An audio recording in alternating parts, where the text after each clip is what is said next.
All you need is fold. Bum, bum, bum, bum. All you need is fold. Bum, bum, bum, bum, bum, bum. All you need is fold. Fold. Fold is all you need. Hello, and welcome to the All You Need Is Fold World Tour. I'm Mike Harris. I'll be your tour guide. First, we have an exclusive backstage pass to the making of All You Need Is Fold, followed by a private exclusive concert, and then a farewell. So first, let's start with our exclusive backstage pass. So what we're going to be talking about is higher order functions, which come in two different flavors. The first flavor are functions which produce other functions to be consumed later.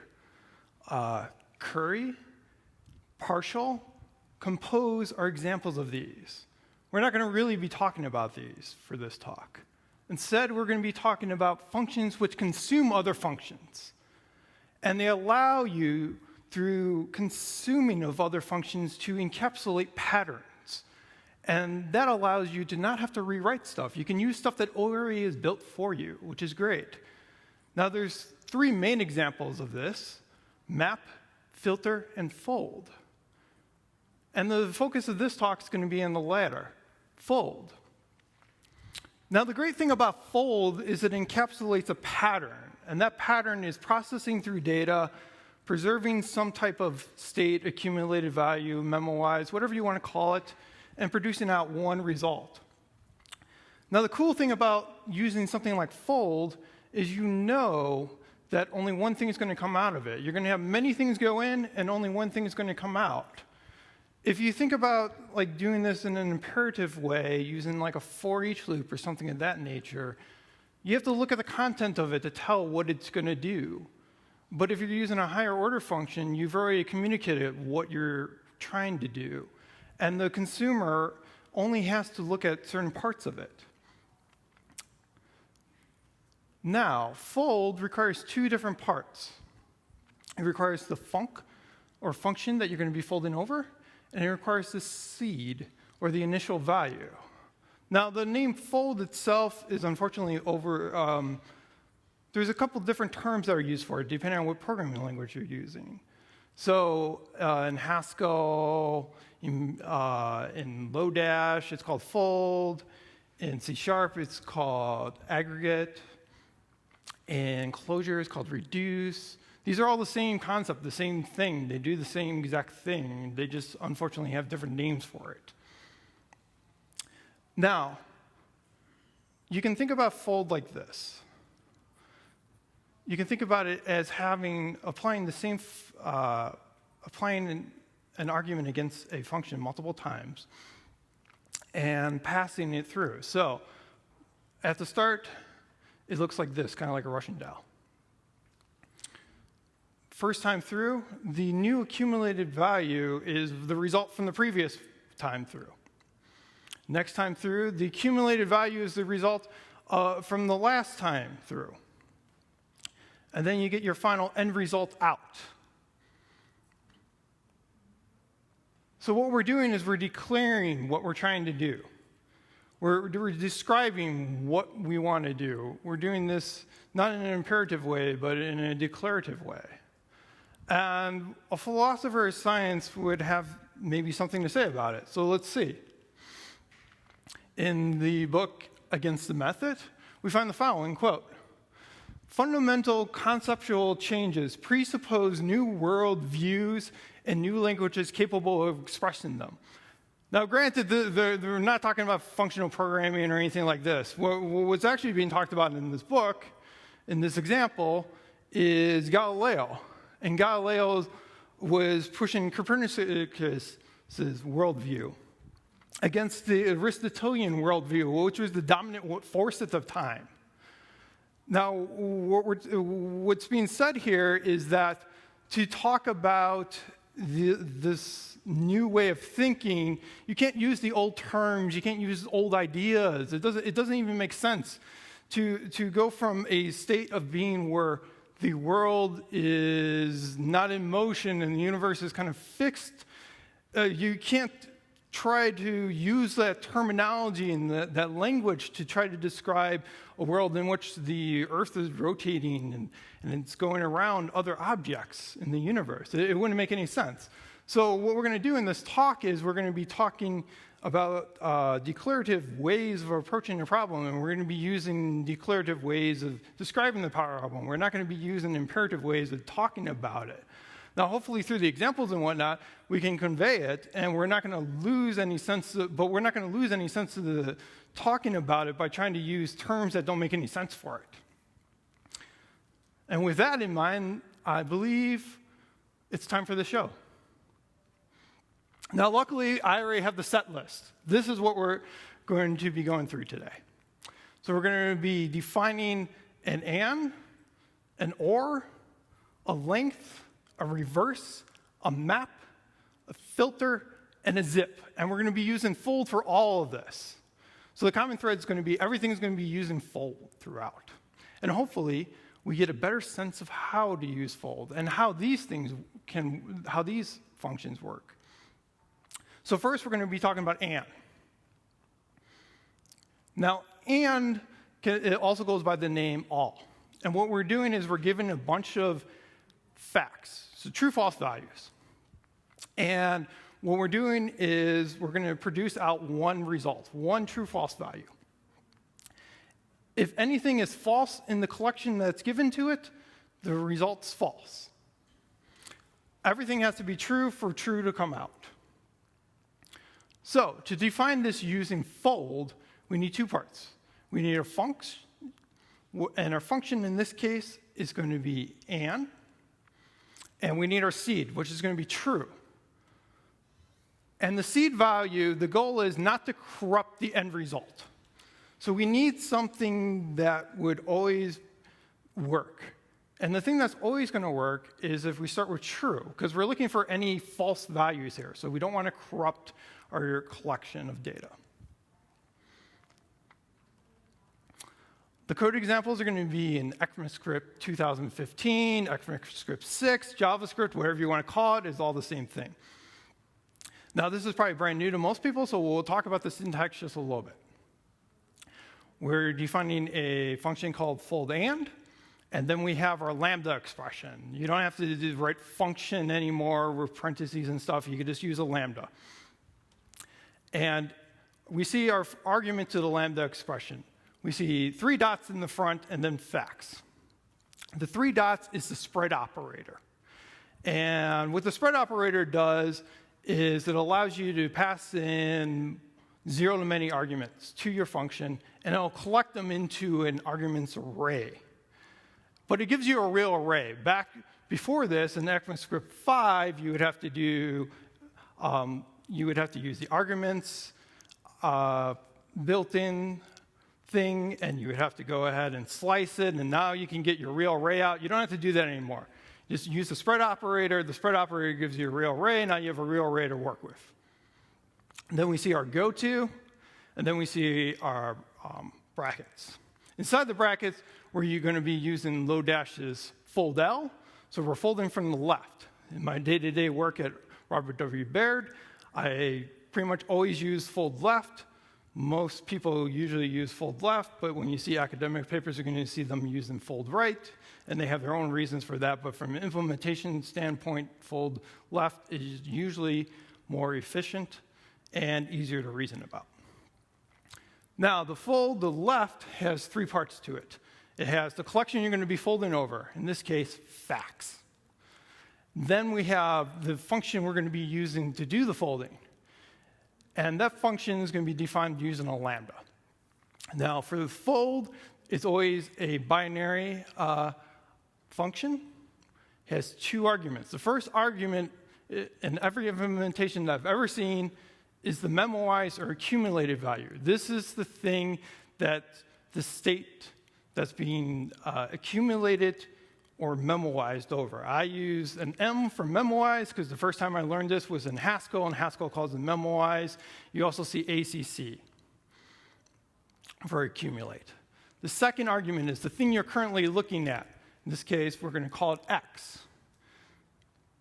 And then we see our goto, and then we actually see the function that we're using. And in this case, we're using the and. The third argument to the fold is your seed value, true in this case. Given that, we're going to use a test case. We're going to call it with false, true, false. So, at the start, our memwise is going to be pointing to our seed value of true, and our x is going to be looking at the false value. True and false gives the end result of false. Next time through, our false from the previous one goes through. As the new memwise value, we look at false, and true gives us the result of false.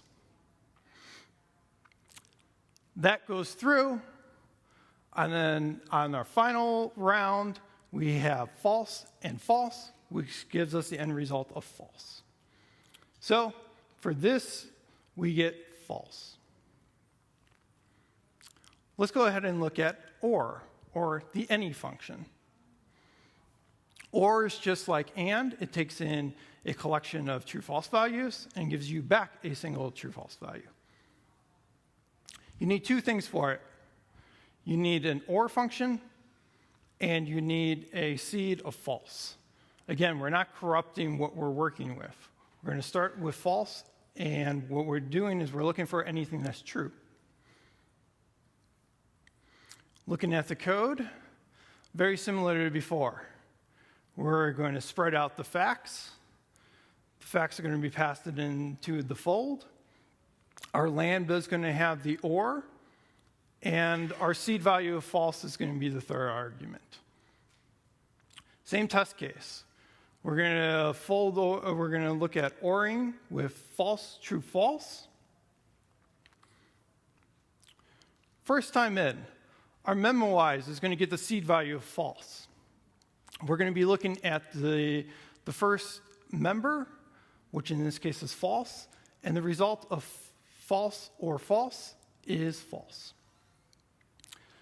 Next time, we're going to be passing our false from last time. Our memwise is going to have that false. We're going to be looking at true. False or true is going to give us the end result of true. The true is going to get passed through to the memwise, and now we're going to be looking at true or false. True or false gives us the final result of true. So looking at the or with the given values of false, true, false, we get true. Let's look at something a little bit more exciting. We're going to look at length. The idea with length is it doesn't really matter what you're passing in. You don't care about that. What you're doing is you're counting the number of members in a collection. You can do this in a couple other ways in other languages. They have some special data structure that has the size of the collection, but usually in functional languages, you typically just have a function that you use to count or find the length of something. The two parts that we need for this, used in fold, would be the seed value of 0 and then some type of incrementer. Looking at the code, we have our fold length, which has our lambda expression, which we're going to call the collection COLL. And then our fold L function, we're going to pass in that argument to it. And then we notice in our lambda that we only have one argument, the memwise, because we don't really care about the member. We just care that we're going to invoke the lambda expression. And the great thing about JavaScript is you don't have to line up all the arguments that are being passed to the function. It will just ignore anything that's extra that's passed to it. So you could just have an m goes to m plus 1. That'll work perfectly fine. Other languages, you would have to use like an underscore or something like that, signifying that you really don't care about the argument. But in JavaScript, we don't need to do that. Our seed value of 0 is going to be the third argument to the fold. So here's our test case. We see we're going to be using the spread operator here. and we're going to be spreading the string Mike. So we're going to get a character array of M-I-K-E. And yes, I did use the single quotes here. I used that for the slides so that people wouldn't call me out on it. But when I usually do my JavaScript programming, I use double quotes. So we have our seed of 0, and we have our incrementer as the function. Our memoize is going to start at 0, and all we're doing is just looking at that we have a value. We don't have to capture that value. We really don't care about it. So 0 plus 1 is 1. Next round, we pass in the 1 from the previous round as the memoize. 1 plus 1, 2. The 2 gets passed through for the memoize. 2 plus 1, 3. The 3 gets passed through for the memoize. 3 plus 1, 4. So we get our final result of 4. So we folded out and got the final result of 4 for the string M-I-K-E. Let's look at reverse using fold. So reverse, we have our collection. And the idea is the collection that comes out is going to be in the reverse order. The function we're going to use is the cons, which is a lifts function that means construct. You can also think about this as append to the front. The seed is going to be an empty collection.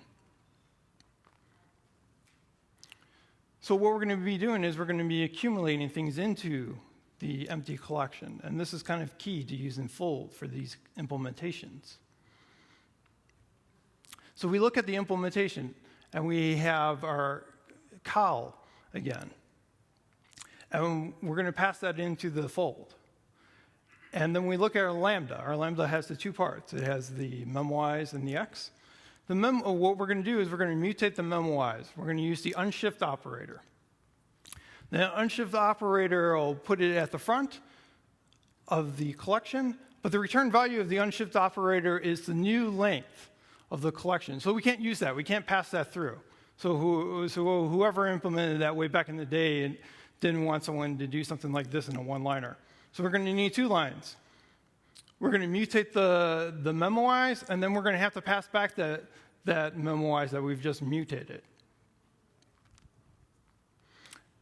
So we're going to reverse the string of Mike. So we see our seed. Our seed is the empty collection. We have our cons, and then we have our collection. First time through, the memoize has the empty collection. We append to the front the capital M, which gives us the result of a capital M out. We then pass that through the memoize. The memoize has the capital M from the previous round, and we're looking at the lowercase I. The lowercase I goes to the front. So we have IM. The IM goes through to the memoize on the next round, and we're looking at the K. The K will get appended to the front, and we get Kim. The Kim will get passed through, and we're looking at the E. The E will get appended onto the front, and now we have ekim. Note that this is a time where we're seeing that we're accumulating our result in the memoize, and that initial memoize was an empty array. This is kind of a key if you want to be able to implement these things using fold. You need to think about ahead of time what is the final result you're trying to give, and use that as your seed. It doesn't have to be exactly the same, but it has to be able to impose itself as the same thing.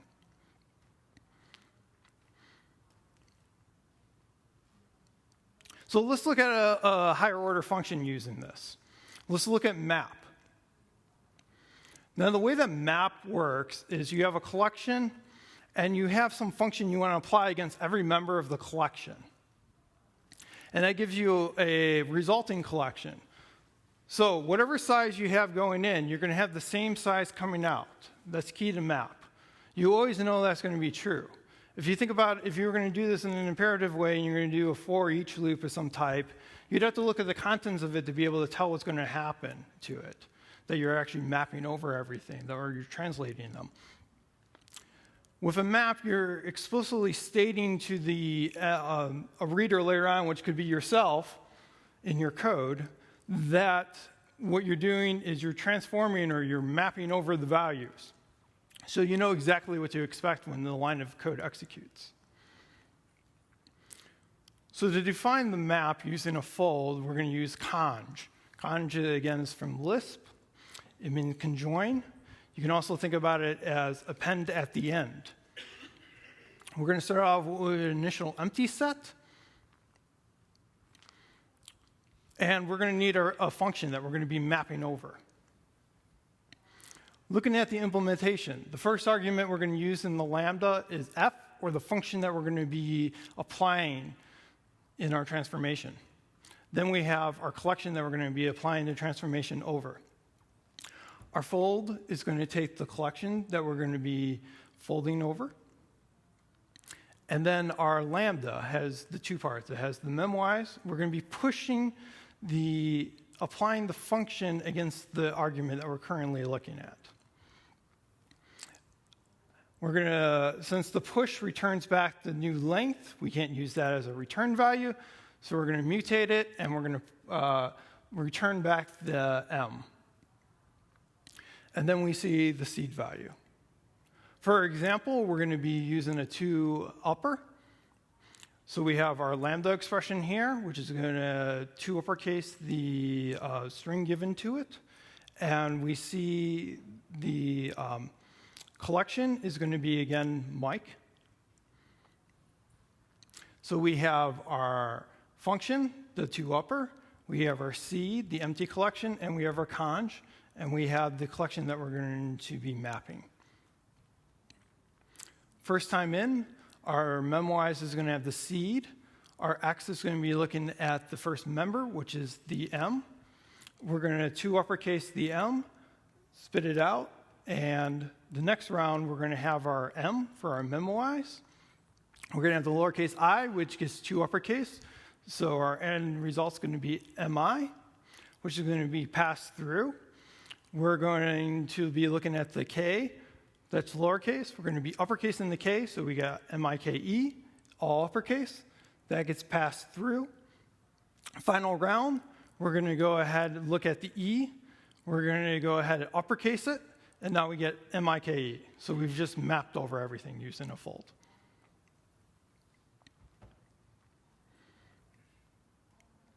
Let's look at filter. Filter is another higher order function. What filter does, you can think about it as a bouncer at a nightclub. Say you're running a nightclub and you don't want to let any Monkees fans in. Someone comes up, they're a Monkees fan, they're turned away at the door. Someone comes up, they're a Beatles fan, they're let in. That's what fold does. Fold's going to always give you a collection that's either the same size as the given input or less than the given input. You're never going to get more. To implement a filter using a fold, we would need an if condition to apply our predicate, which we're going to use to exclude members in the resulting collection. We're going to use our conj, which we're going to go ahead and use to build up our resulting collection. And we're going to have our seed of the empty collection. Looking at the implementation, we pass in our predicate. This is going to be the condition that's going to say if something is allowed in the resulting collection or not. The next argument is the collection itself. Then we have our fold. The first argument is the collection. Then we have our lambda expression. We need to test every single member to see if they're allowed in the resulting collection by using the rules of the predicate that was passed in. If they are allowed in the ending collection, we go ahead and push it on using the memwise value. We don't have to worry about push returning back the length because regardless, we're always going to return back the memwise. So either we did add something to the memwising collection or we didn't add something. Either way, we're going to pass back the memwise value. And then we have our initial seed of an empty collection. So we're going to use a tool lower. I could have found a tool lower probably on NPM, but instead, well, I just cooked up a little regular expression one, and we're going to use the test off of that. And the collection we're going to be going against is the string Mike.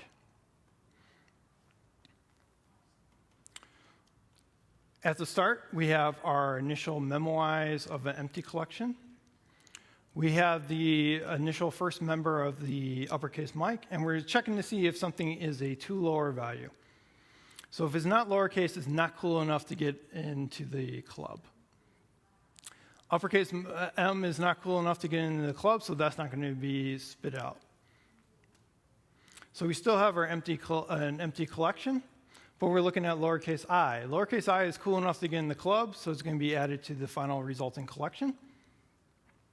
We pass back the lowercase I from last time as the new memoize for this round. We look at the lowercase k. The lowercase k is cool enough to get in the club, so we get Ike, or IK. IK gets passed through to the memoize. We look at the lowercase e. Lowercase e is lowercase, so we're going to have it as the end result. So we have Ike as our end result. So using a filter with a is lowercase, the string of Mike would have Ike come out. Final of the big functions is the higher order function zip. Zip also goes by the name of zip with this implementation. And you can think about it as a zipper on a jacket or a pair of pants. Each of the ties goes up next to each other, and we apply a function against the two arguments in the two different collections, zipping up. So in this case, we have a collection of x's and a collection of y's, and our end result is going to be a collection of z's. There's three different possibilities given two input collections. Either the first one is longer than the second one is longer than the first one, or they're both the same length. In the first case, where the x's are longer, it would go ahead and use the y's as the final resulting size. So, in other words, given two different collections of different sizes, whatever the least one is going to be the size of the final result. So if you had a 2 and a 4, you get a 2 in the resulting collection. To implement a zip is exactly the same as implementing a map, except for you're looking at multiple collections at the same time. In fact, a map is a special case of a zip, if you want to think about it that way. So the implementation in JavaScript, it looks like we're cheating a little bit on the fold. We see that we're zipping, but that zip in Lodash just puts things next to each other, because the fold is expecting a single element. In this case, we're creating an array with two members. You can think of it as a tuple if you want. We see in our lambda that we're passing to the fold that we're doing destructuring on the second argument. This is something new in ECMAScript 6. What it allows you to do is tag the two members that are in the collection that's passed to it. One of them you're binding to X, and the second one you're binding to Y. So you don't have to look at the assign like a name and look at each member individually. You can actually state that you're expecting to get a member with a collection with two members in it. And it'll handle all the hard work underneath, which is nice. And we see that we're just going to be pushing those values against the memoize, applying the function that we passed in the zip with. So let's look at our test case. The function we're going to be using is the add function from Lodash. And we're going to have two simple collections, one with the member 1 and 2, and the other one with the member 10 and 20. So the first time our memoize is going to have an empty collection, our X is going to be looking at the 1, and our Y is going to be looking at the 10. 1 plus 10 is 11, so 11 comes out. Next time through, the 11 comes into the memoize. The X is looking at the 2, and the Y is looking at the 20. 2 plus 20 is 22, so we get our final resulting collection of 11 and 22, thus zipping the values through using fold. Now, I do believe we are going to get a special encore present song, and that's going to be the coin change kata. Sometime in my lifetime, cashiers were no longer able to give change out. There's usually a little machine that spits out the coins. Coin change kata is a codified version of the implementation of that little machine. You give it the collection of different values that's in your register and the amount that you're trying to make change for. And it'll give you back a collection of coins and the number of coins of that denomination. To implement this using fold, we need a conj and magic, which I'll call changer, which is all the mathematics. And our seed value is going to be two parts. We're going to have the collection that we're accumulating, and then we're going to have the amount. The amount's kind of going to be like a state that we're working with. So let's look really quick at the implementation. So we have our coins and we have the amount. We're folding over the coins that are given, and then our memoize is going to have two parts. It's going to have, or lambda is going to have two parts, the memoize and the coin that we're currently looking at. We're going to be pushing those coins onto the memoize after we've divided out the coin value from the result. And then we're going to need to set take off the amount that collection of coins represents from the amount accumulated, and then we're going to pass that back. Now, the big thing besides the mechanics to take away from this is the initial seed value. So the seed value, what we're doing is we're passing in a map or an object, since this is JavaScript. And it has two parts to it. It has the amount and it has the result. And what we're going to do is we're going to use this like state. So we're going to be having our own private state that we're going to be passing through.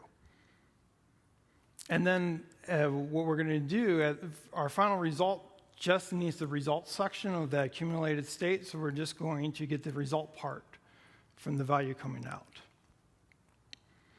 When we call this, we're going to be passing in a US cash register. So we're going to have quarters at 25, dimes at 10, nickels at 5, and pennies at 1. And we're going to do the piece de resistance. We're going to do it for the 99 cents, because that'll hit pretty much all the test cases. So, starting, our memoize is going to have the 99, which is the amount that we're trying to work with. We're trying to get the number of coins for that, and our initial result of empty. The first member in the collection is going to be the quarter. 99 divided by 25 goes 3 times with a remainder of 24. The 24 will get passed into the accumulated amount, and the 3/4 will be passed into the accumulated result. Next time through, we have 24 from before and 3 from before. We're looking at the dime. We have, there's 2 dimes in 24 with the remainder of 4 cents. Next time, we have our 4 cents from before, and we have our nickel that we're looking at now. There are no nickels in the 4 cents, so we have a 0, and we still have our 4. Final round. And if everything works out, we'll have a 0 at the end of this. We have 4 cents that we're looking at. There are 4 pennies in there, and 0 is our result.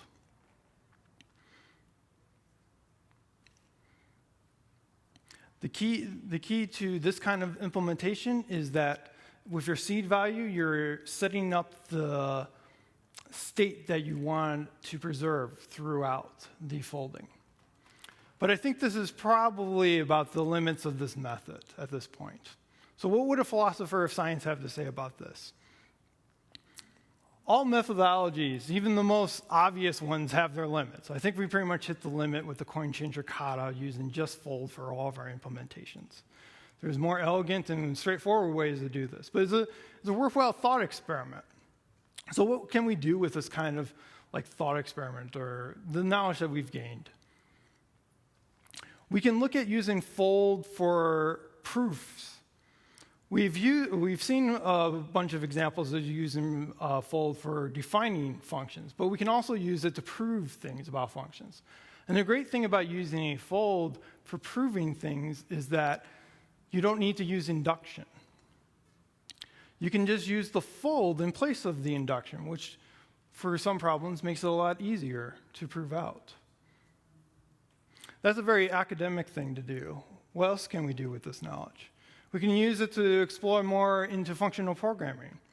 We can look at things like reductions or transducers in Clojure. We can look at iterators in Haskell with this knowledge. Reductions in Clojure, we noticed that we had an initial state value and we had a direction. And those two things were kind of fixed in our implementations, and we just took them for granted. Well, we can abstract those things away and just use the pattern as it is, and that's what reductions in Clojure are all about. What else can we do with this? Well, we can look at reactive programming. I've been doing reactive programming a bit at my job lately, and applying higher order functions against things like time is great. In fact, you can even mock out time using this kind of method, which is totally awesome, and it allows you for more testability. So the world is truly our oyster at this point. We have lots of options that we can do. So thank you, and hopefully I've shown you that all you really need is fold. That's the only higher order function you need.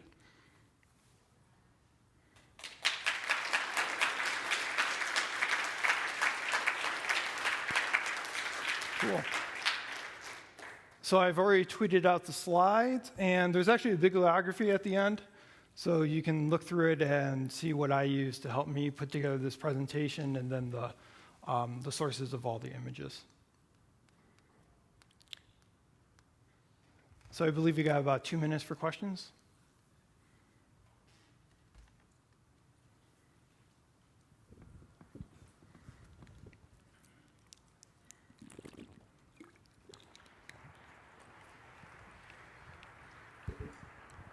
I'm wondering if you can talk about the connection of this, really cool by the way, and transducers in Clojure.